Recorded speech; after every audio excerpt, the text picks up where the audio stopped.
Amen. How come we are all over the people for going? What's that?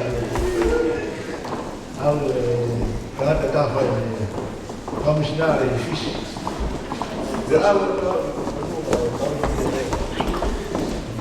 The person that went on a mission to Fiji and got to the place where the Indians were. There was one man there. He was a Pentecostal believer. But it was probably another part of our Christian church. And it was a very cold time. And the person that was looking after the village would say, please don't praise the Lord no more. Okay, because it's very cold. I can give you a blanket after the shower. Because the leader of our movement is coming to our church. And we look stupid or foolish if we don't praise the Lord while he's here. And then the man said, all right, give me a blanket after the service and I'll do something. And the leader of the village said, yes, I'll give you a blanket after this. So when the church service started, the man couldn't hold himself. He began to pray. And remember the blanket after the service. And when the preacher went on, he began to feel on fire. He couldn't help himself. And when he said, ha! And then he remembered the blanket that stopped himself. And then he stopped praising. The man said, praise the Lord. He said, praise the Lord. Thank you, Lord, thank you. And that's why this morning, in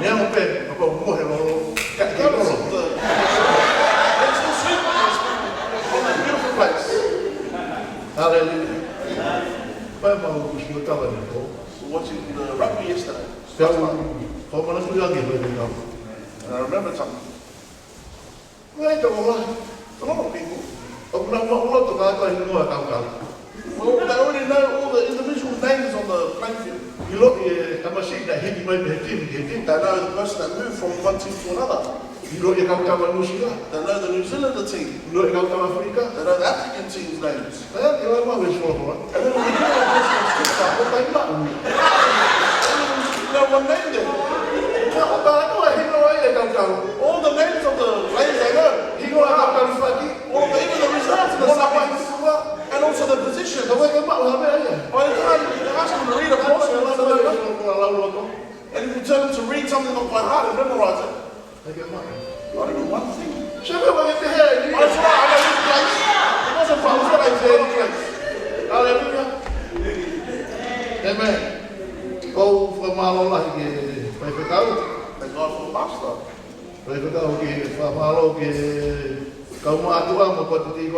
Also the medals in this place, also the deacons in the board.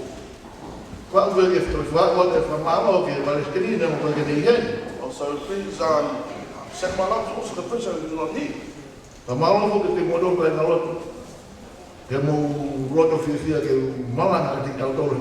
also thank the congregation for availing the opportunity for me to share for you this morning.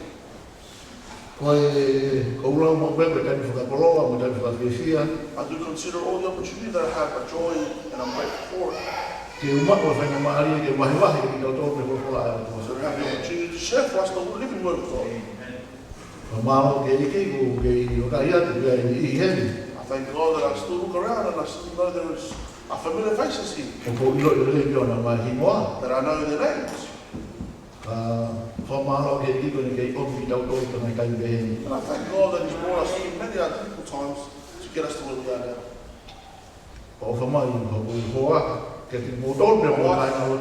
He sends her love to all of you directly. And it's something that's joy for me to share with you. My wife's been everywhere around Australia to find where my feet is. She heard I was in New Zealand.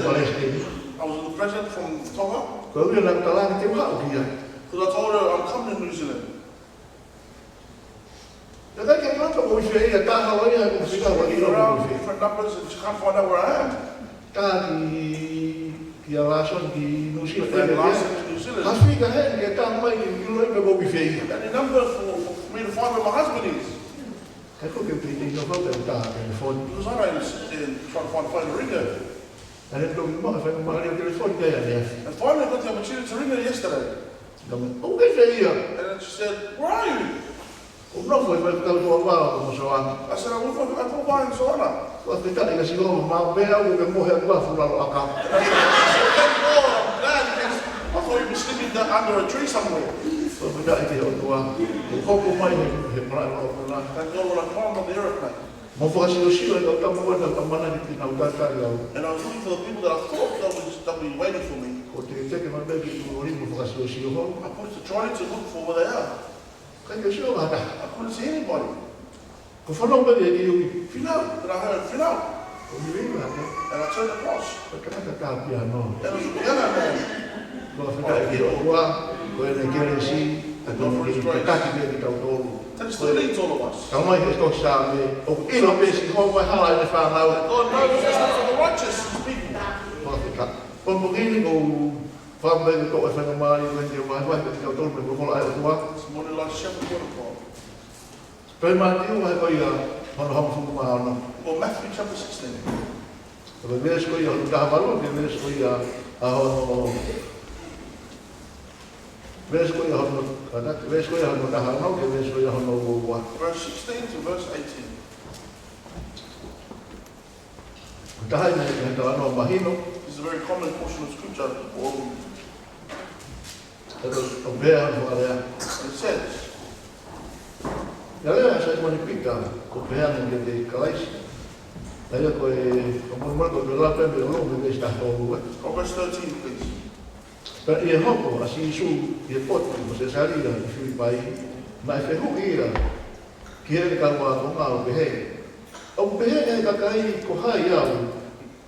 Ko fo ha o ta ka. Pena na behe. O bolera ai ni ko so ni baptize. Ko ni ko ilaisia. Ko ni ko so le maia. Ko ta pe ba ta be ko ka pa fita. Ya ne e ia de na to. Ka behe mo to ko hai au. Ya le sa mo ni pika o behe ko koe, koe kalaisi, koe ala o tua mo ui. Ia rea sa isu o pehea na teia. Sa imone paasiona, apo ke monu ia, na i kai fuanga, ia ke te koe, e ka tana mo e toto, ka, koe tamai au pia langi. Te ulanga hau siasi, te ulanga, ko talang ke te koe, te ulanga hau siasi, ia makani. Biar kai lama ia ngai madapa o he tesi. Koe me fora ko fu am ke fai ia no fa manatu di tau tolu ai fora ko ia ai mo tua i to pomini. This portion will remind us about the scripture of God this morning. Baba fe hui o fe he. The question is, Ko Siasi Fefe na fiemau i Sisu ke Langa. what kind of church did Jesus want to build? Langa ke na whakakau pe he. Ko Siasi, na ua ko whare. Sometimes we think to ourselves, the church is the structure of the building. Ko na ua pe, oi me whare o ko Siasi Fefe. Oh, look at that church, that building. What denomination is that? Ko Siasi, ko whaile whakatarisi. The church, in reference in Greek, Aile ko no uhinga, the meaning is ko e katai, o ui, o whakamawaheri. the called out ones.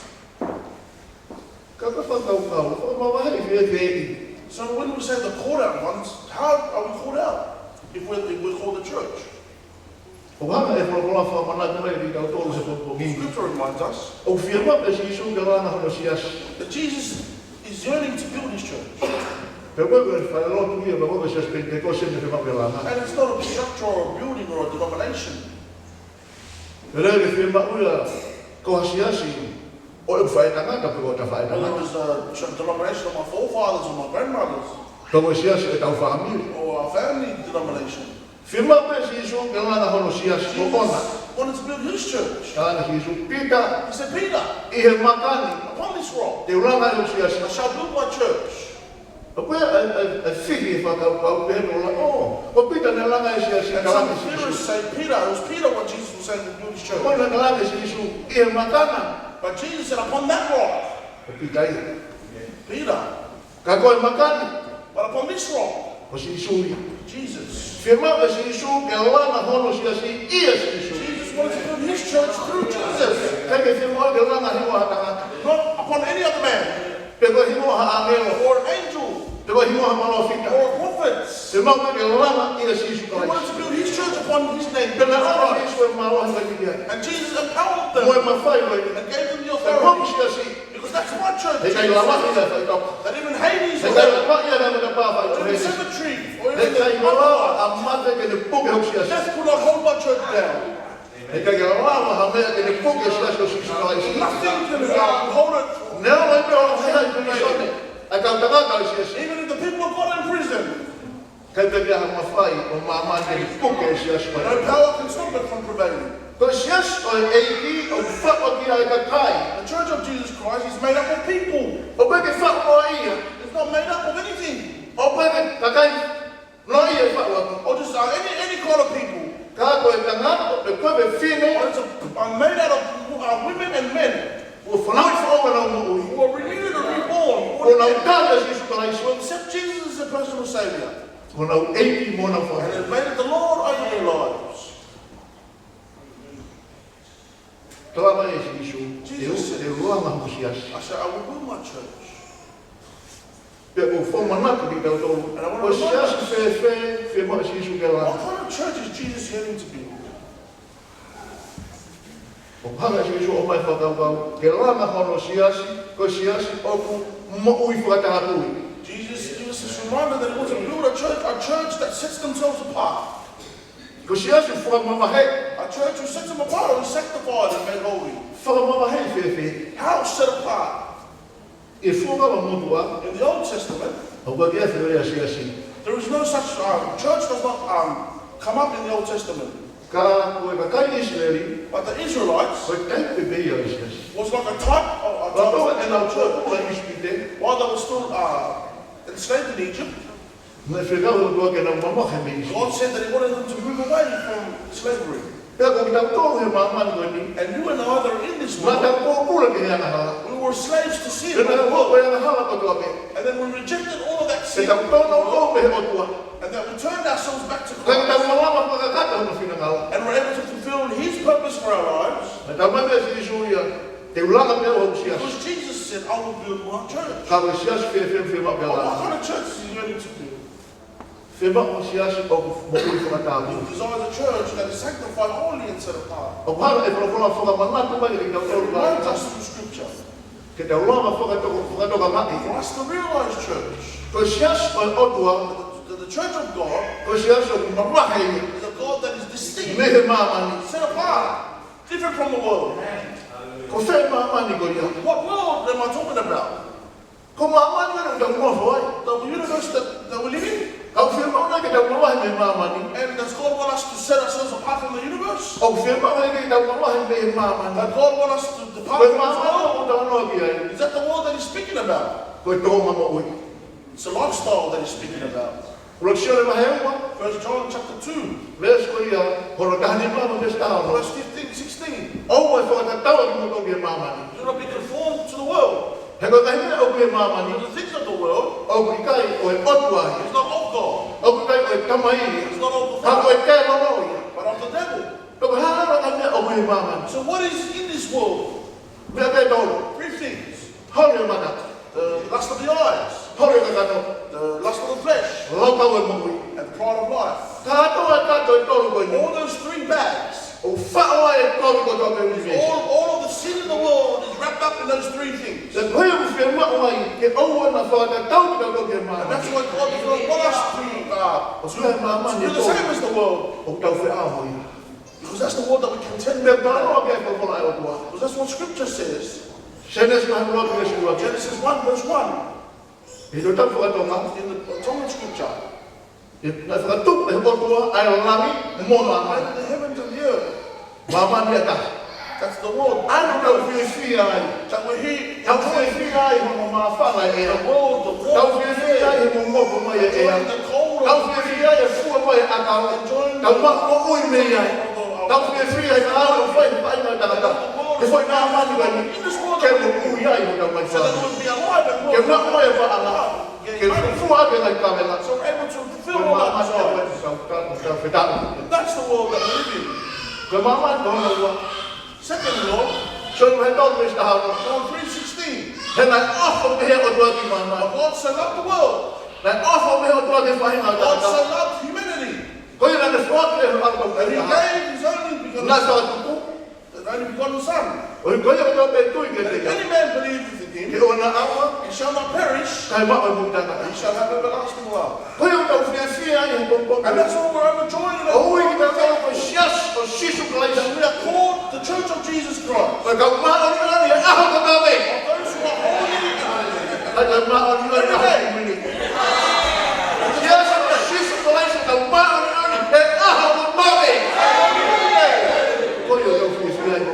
And that's what we're joyous. So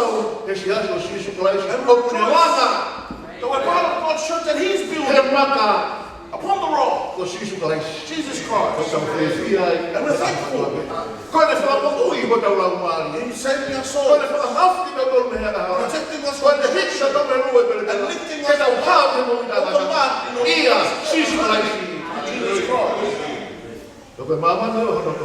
Third world. John 15:16. Talks about the different lifestyle, the different James 1:4 says, those who are what the world is enmity towards God. Those who love God, who love the world,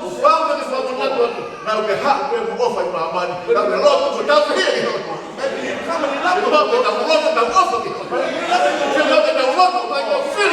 You need to choose. Because you cannot.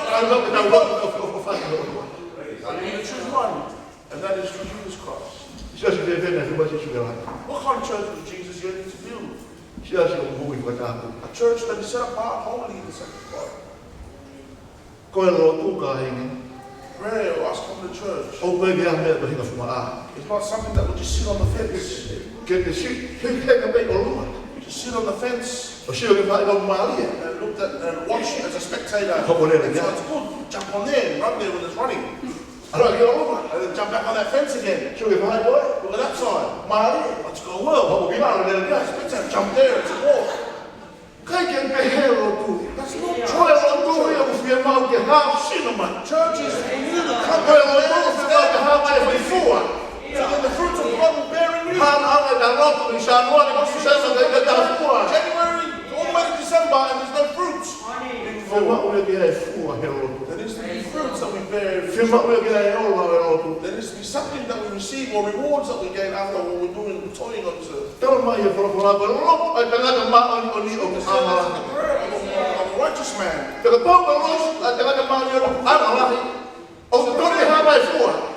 That you should bear fruits. Fruits of being patient. Fruits of love. Fruits of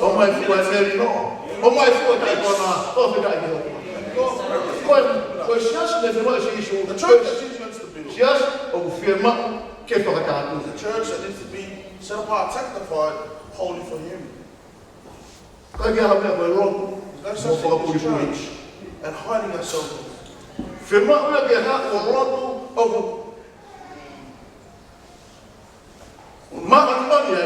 come to church, we need to reveal ourselves, our true being, and not hide or come with a mask on. A lot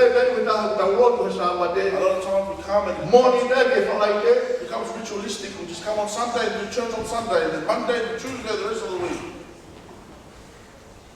It's the week we don't pray at all.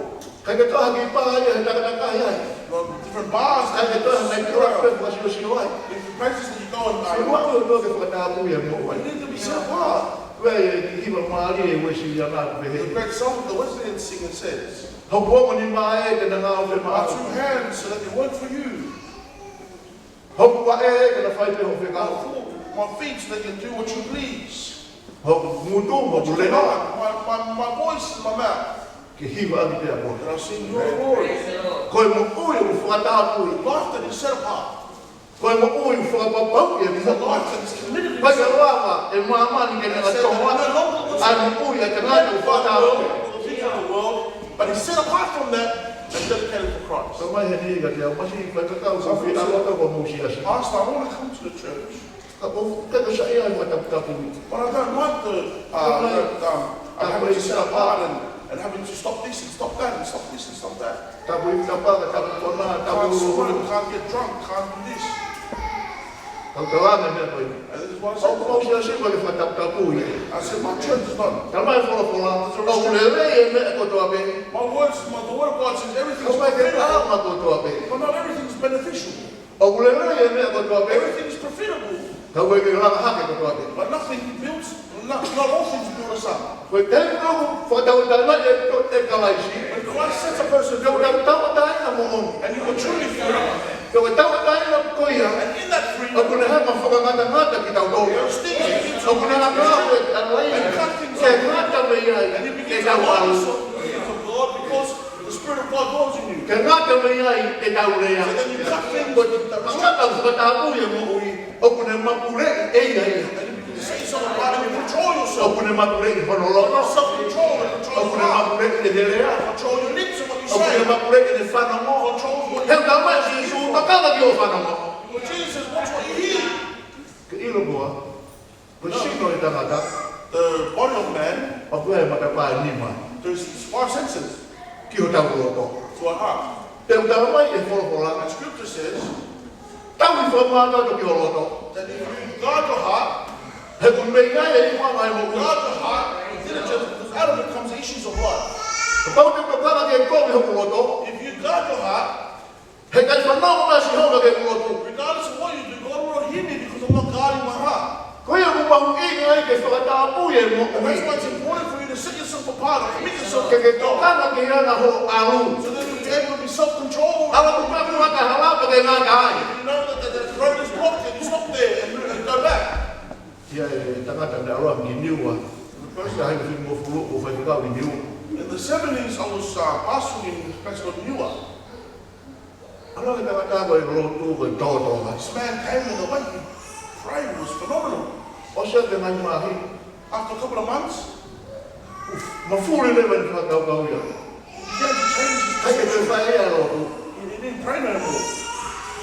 Te whae a mea ke. And he did something else. Te ata ia i niua. And then he was given a hiding in Ko Newark. kona mai e ke no ma. And they had to fly him back to Ko whaka mahaki. in hospital. Ko e mea. Ana koe la mea mehe ai. And then we asked him, why were you injured that much? Mea na mulere au e whanumaka ki loku no mulere ka hospita. Tapa kuma te whanua tue ho sika o kopu e toke. Because I ran and I didn't know that the land ended and I ran with my horse and the horse stopped and I flew off the land. Aku mai ka whakapu e mo. Aku mai ka whakapu e mo. What happened when we got set apart? Ka ke te toka ngai ke te kalanoa. I was not concerned with what he was Ka ke saying. toka ngai e anga te mo. I was not concerned with his lifestyle. Ha ua tala mai te tohe o si. And then he came and lied to us and said that he fell off a horse. O ku mahu inga au pito ke tau ilo ko siasi ki tau tolu o Sisu ko laisi. O siasi ki tau tolu na si e mata Sisu ke langa. But Jesus was yearning O to fill whiwaka us apu i e mo. and set apart, distinct. Ka koe moni a kai. And it's true, true. Pau e ke whiwaka apu i e tau mo If ui. it's not set apart, E where ho tau nima. the things that happen, E where ho tau wae. the things that we stand in, E where ho tau roto. even our hearts will be muddled up. E where no mo tau whakau And pau. even the way we think will be muddled up. Neki hiwa mo tau kasapate. Like they sang in Sunday school. E, toka ngai ho mata ho Hey, sio. look at what your eyes look at. Ko tau tamai o mea lange mune a fio Because our mai. Father sees what you do. He ko tau tau siro i kia mea. O tau manako ke sai ai. It E seems awe te siro i a awe mea. Ta wapu ue ki whare tau siro. Hoi te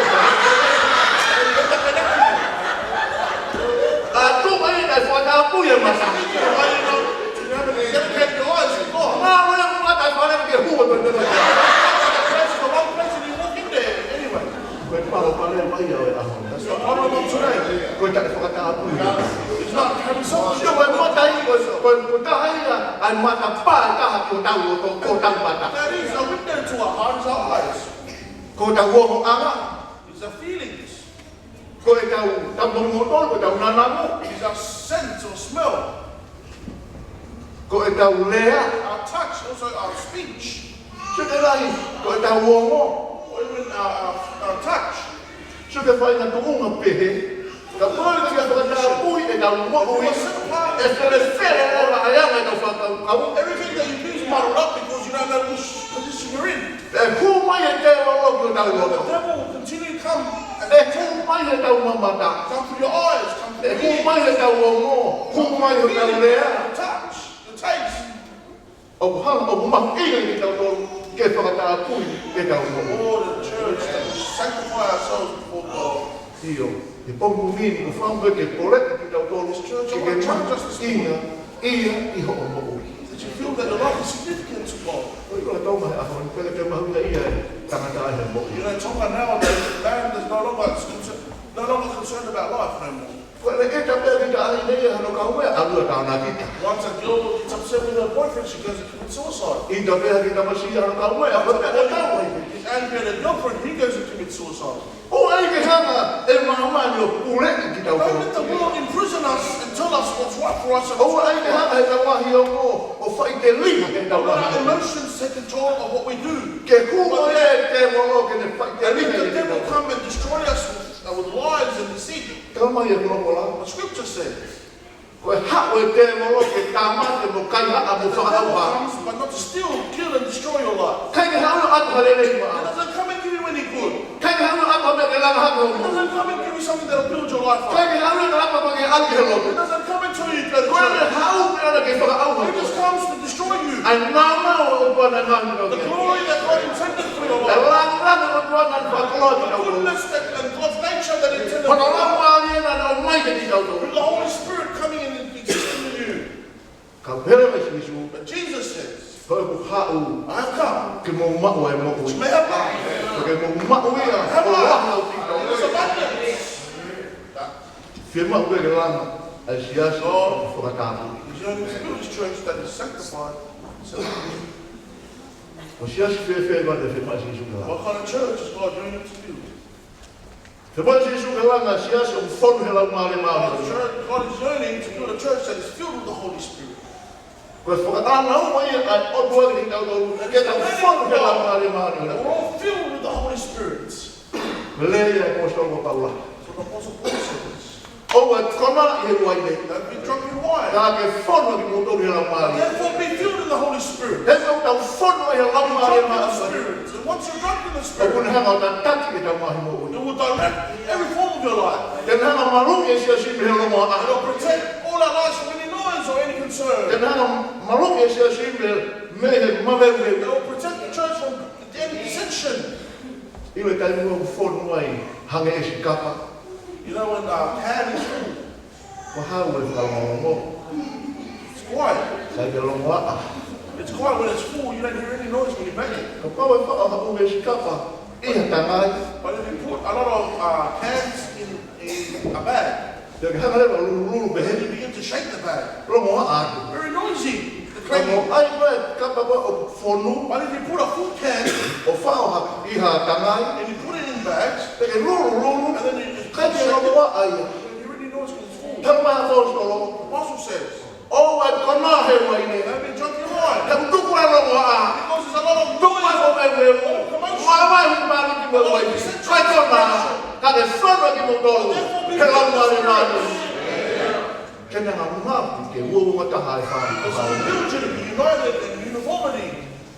Koe parau me si a Sisu. That is the promise of Jesus. O rea te mau aru i Jerusalema. Go to Jerusalem. Mō ta tali ki ta ofa e ta mai. Wait for God's good to be. Aina mō whanau mai e te au. But you heard of me. Ai e koe lau maari mao You tō. went for the power to fall Koe tala ofa i a ai matua. Tala mai rewa e ngā oe mai uraki o te version of Acts Bible. 1 verse 8 says, Te mō mako e maro i. therefore you receive the Holy Spirit. O ka hoko mai lau maari mao. Your Spirit comes. Te mō hoko e ko kau whamo And one. you will become stewards. Ka inga e bongo mini. Or you become my witnesses, sorry. E ifo e kau whamo ni. It's good if we're able to witness He you. kai kau whanu e he lau maari We're mao. filled with the Holy Spirit. Te kere ka watara no a mewe ki kakai. We're able to go and speak I can't preach to people or Te rubbish. kaka wata noa ia ki ka kai. You won't go and just throw the wrong words at Te them. kaka ka noa ia ke holoki ai. You won't go and Holoki siasi. destroy the church.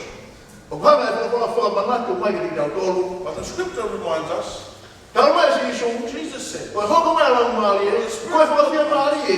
you will become a Koe comforter. hoko mai lau maari e. Kene ka paki ki tau tolu. You will direct us in all Ke truth. mo ani ko tau me. In all truth. Ai na kumpungi.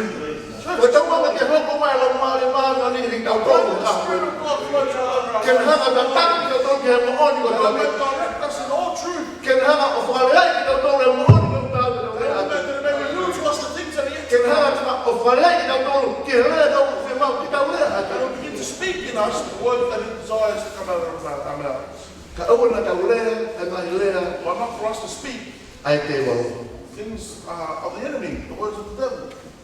Kui e ko siasia o Sisu ne fiemau ke fodu pe ia The he lau Church of maari Jesus maari. Christ, God yearned for it to be filled with the Holy Spirit. Te ngeke hoko mai lau maari maari ni. For the Holy Spirit descended Nā on me us. hanga o mama ati ke kau wako mai lau maari maari ni.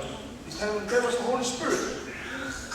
O te rangi ting nau tolu ke nā maru ki e marohi o lau maari. And He says that you go in the power of the Holy Spirit Ka pusi e ngahi te molo. to rebuke all the principalities and powers. Whakamu e ngahi mahaki. And that you save all those who are sick. I ke ngatai. Not only that, Ka ke nau hanga whakamu oni. but those that you'll be witnesses Ko e tangata mo e whine. O whanu he lau maari maari ni. who are filled with the Holy Spirit. O kune malama e mea katoa me. To everything. O kune hapu pe whakamu oni marohi. They will be great witnesses. Hapu pe whakamu oni. I kuna. Witnesses of victory. Ame taha. One day, O malanga i niwa, ma whatako o mangawa i niwa. I'm preaching you up. Hau e whakamau, The judge came tala mai te kakau, and he said, Pastor, au ki tahi, go to the sea a ko te kalapa tahi ko kia, and walk to the sea until it comes up to your neck. o te kia mai, And then you speak to me. malanga me ia. Preach from there. Tau e ku tāne, e whakamau, And I said, Judge, me alere i mai ki he. Ang sa pate, ni ma tupe malanga wa sile naku malanga wa tau mga. Sunday, 5 o'clock, after you finish your service, at 5 o'clock, I'll be preaching in your house front. Tala mai he whakamau. E a tau te ke malanga, The judge said to me, I already told you about your preaching. ka te mai te ke malanga. And you told me you were going to preach at my house. Iyo te malanga whai te lia kote koe whakahu, koe whakaimo, te malanga. Yes, I will come and preach at your house front whether you want to prison me, from your jail, you care. Tala mai he whamau. And the Pei judge ngai atu The hake. judge said to me, all right, do so, you see. A sa pate tupu e malanga e whia Sunday, 5 whia. o'clock, the Wesley church finished. Ko hau mo kumari, I came mo with my wi, wife. mo roke, mo totolo, Rogetti, brother, Rogetti. mau kamata reo ke kaa mau hiku mo malanga. Ka ni tupu pe malanga o isi lea ka pēne wai ka tau tangut, Wesley church came and we sat there. kamata reo mo malanga. And we began to preach. Ko hila haka ke Over there, whamau, I looked up to the judge. ko se whamau ki se rua ke he. The judge is, it's like an armchair that moved back and forth. Kone a te wha mai pēne, And it's rocking chair, rocking back and forth. kau malanga ke. While I was preaching, Paka mo mo pēna ha, a polisi. I was listening maybe for a O ke police kau to ki come puke ake and whaka. grab me or somebody to come and persecute me or something. O se ahmoni te, For Monday, ku whamongo pe na mahu tiki, I was just waiting for maybe a ticket or a fine to come. ha ua whoki me ni ua, After I left from New York, ka ke whai o, not one claim or charge has been given against me. ka ke rau ka ofe malanga. He couldn't stop the preaching. Ka hana uwinga, Why? ka lau maari maari. Because of the Holy Spirit. Te mo mako maalohi o ka hoko mai, e lau maari, pe mo hoko mai, o ka whakamoni, We become witnesses in all. i Jerusalem, Jerusalem, Judea, Judea, Samaria, Samaria, e a watu ki and the mama. othermost parts of the earth. Hallelujah. Whawhika i ki o. Thank God. Siasi e pongongini. Church, O tau ke tau lea maalohi i a lau maari o rotua. should speak your Tau truth. ke tau whonu he lau maari o rotua. It is something that we should be equipped to do, to Ka speak. pao ke tau whonu he lau maari maalohi. If we're not filled with the Holy Koe Spirit, ne lau mai te ata alo koe he kesi mui. when Ka ai mea tama someone koe. points at us, I'm tired of the back. Ka me tēnā tau whonu he lau maari maalohi o ka whata ofi ki ta kō. They must control us e tau mo ui. We're able to hold ourselves. Ure e tau i tā. Hold our anger. Rangia i ka alua ki lao.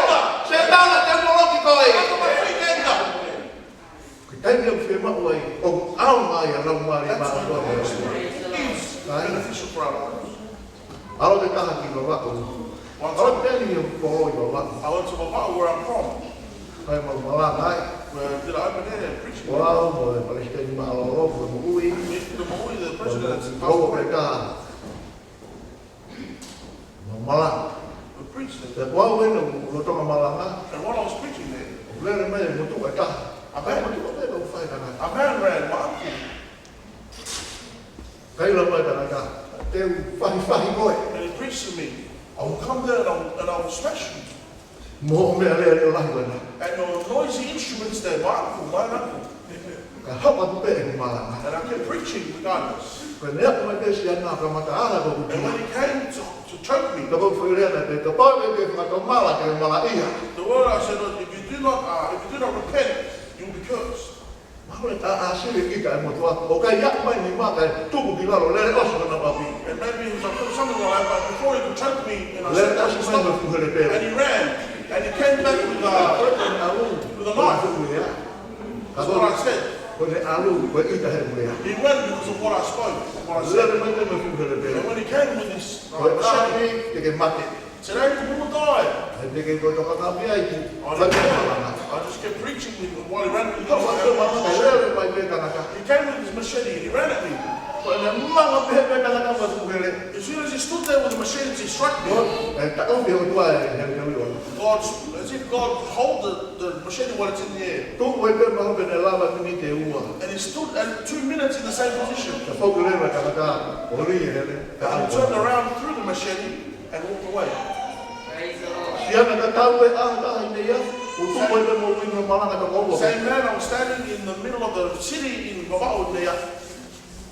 Te lena ka pe ne lori o kai la mai. Another man ran in his truck and shouted to me, "Hey, Mo ke ma ke ma ku ma Malanga. who are you to come here and speak and preach in this place?" Kana hoko pe ki But Malanga. I kept preaching regardless. A pe ho hoko. The next day, Mo do la no si o i ba ba o he lua fu. you guys that know the wharf in Tavalu, Le na ki papa pe ki la mo pe ha he mo. there was wooden planks or something that holds the structure. Ta ha ku pe si ana ne lori ka ki lava ta of ka ho mo tu pare ko mo fare pe ni si ni. Pe e na ya mo ko pare no pe pe he.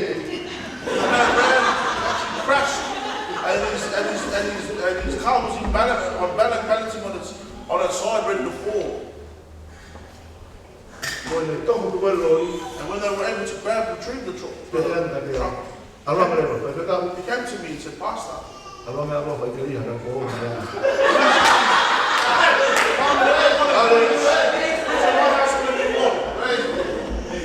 Alu me ma lo ke o tu a. no, the power of God, nothing." Kai ke lava e la mari ma no te of. Kai ke lava e te ngata ke te of ke la mari ma.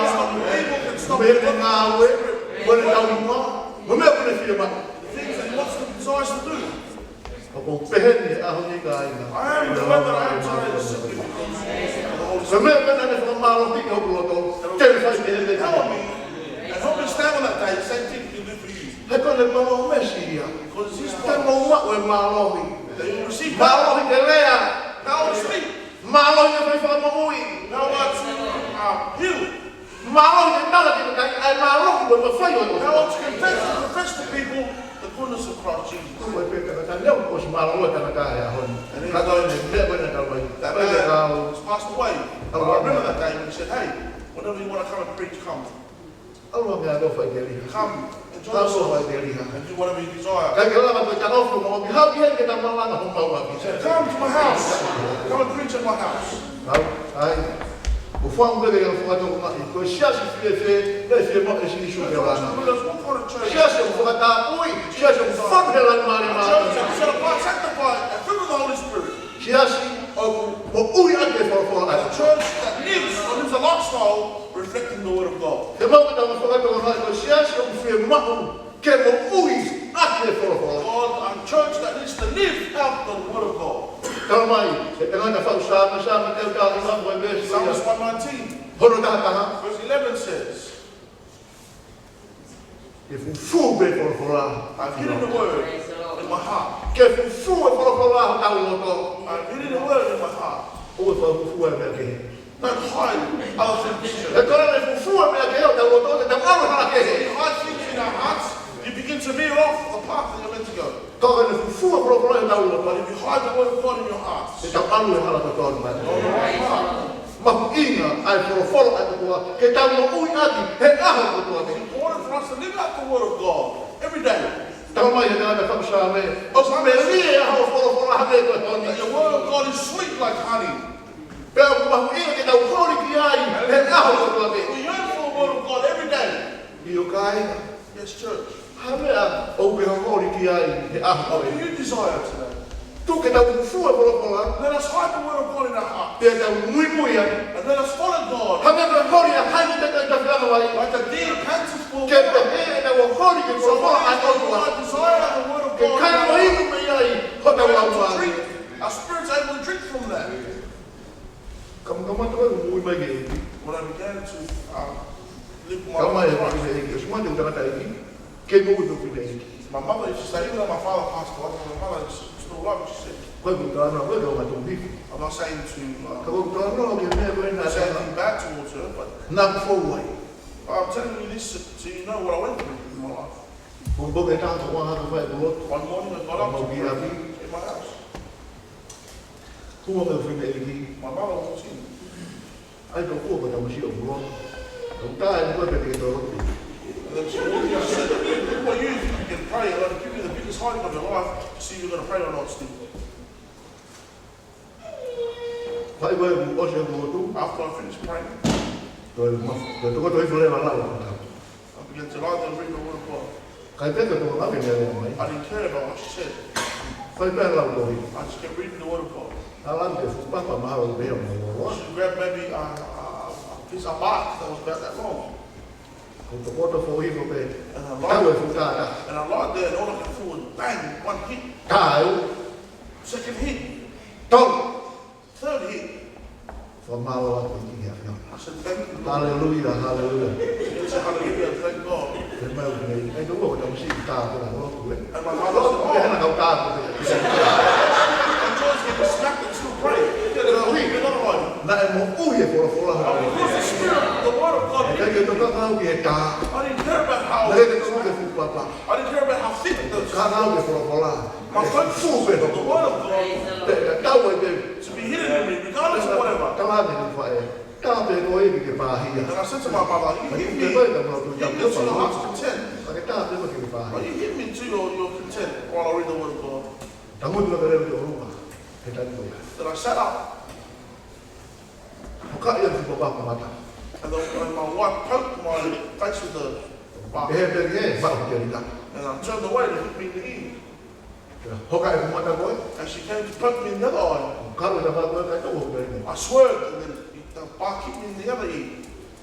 Tala mai pēr whae. Ai ka ua ka masi o mua. And my wife said, oh, you're a child that can pray. Kuta lani na waro kona. I said, I was once a drunkard. Na kuha o tuwa e tau mea e tau pereti mo mea. And I came and I destroyed Lii all mo the kulo ki plates. tuka. Lii e kulo ki tuka. And threw all the pots outside. Kai ke munga mata. And you didn't give me a hiding at all.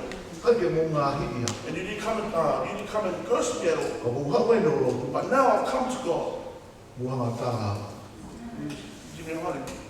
Kai ke ngata i tako fia ui ona kue alo kuha mau kainga. And you restrict me and told me not to go back and serve Kainga the hapai. professional service. Kainga lawa. Kainga lawa. Why people that serve Christ saying, O alu pe to ye e fitu a ma de ahon ko be alu. and when I met I said to you, E alu pe ko tu ri and I told my mother I would do. Ne amo o ko fai fa le Regardless, even though we're reconciled and made peace, ka ko ke alu de hala. but I still want to Ona pursue de ko mai api. the road that I pursued. Even though she told me go and do it. So I did. Ko ahon ko ko ke ta di o. Ko no la ma le ma ko. Ko se ha no ko ta ta. And he continues to lead us. Ke ha ma pe o a be a de tu o di fina na. He continues to direct us in the path that he desires. O ia i ko mi sias. So in that church this morning, Regardless of what you face, if you get the power of the Holy Spirit in your life, don't give up. Don't turn back. Don't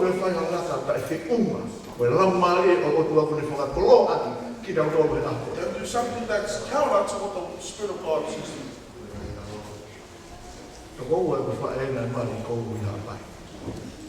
Sister and my mother got married in Hawaii. I know his family. The woman said, my auntie said, don't ever come and step foot in my house. In Hawaii, I said, good. I'll go there. I'll leave. And even today, I'll definitely never come back to that place.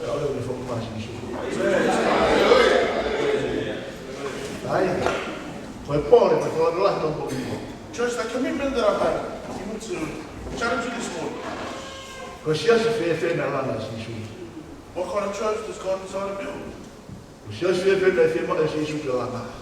What church did Jesus desire to build? Siasi Fefe na It's a church that does not give up or does not turn away. Siasi tahu Malanga. A church that goes through, hits a wall and still gets up and keeps going. Siasi tahu Malanga. A church that goes through afflictions and still continues to battle through. My mother and also sister said, maybe he's going there because he's a girl that he likes. But I thank God. I only go for the Lord. I thank God I went because of what Christ said. If I went for anything else, I would have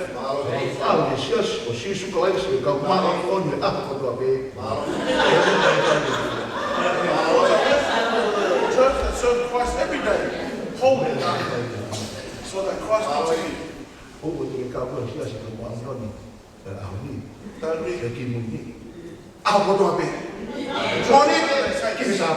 Every day, Monday to Sunday. I pray that God what kind of church was he yearning to be? A church that was so hard. A church that is filled with the Holy Spirit. A church that lives out His word. How do we live out the word of God?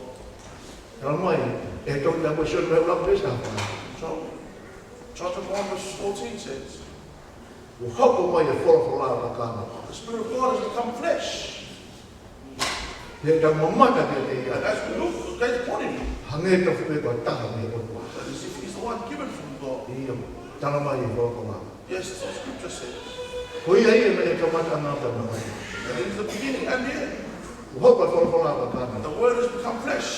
It's Jesus that dwelt amongst us. That as you hide the Word in your heart, it's like hiding Christ in your heart. And letting Christ mold and make you. So that it will be true. And it's true that we're filled with the Holy Spirit. And that we live out the Word of God. Until the day when He comes back. Amen.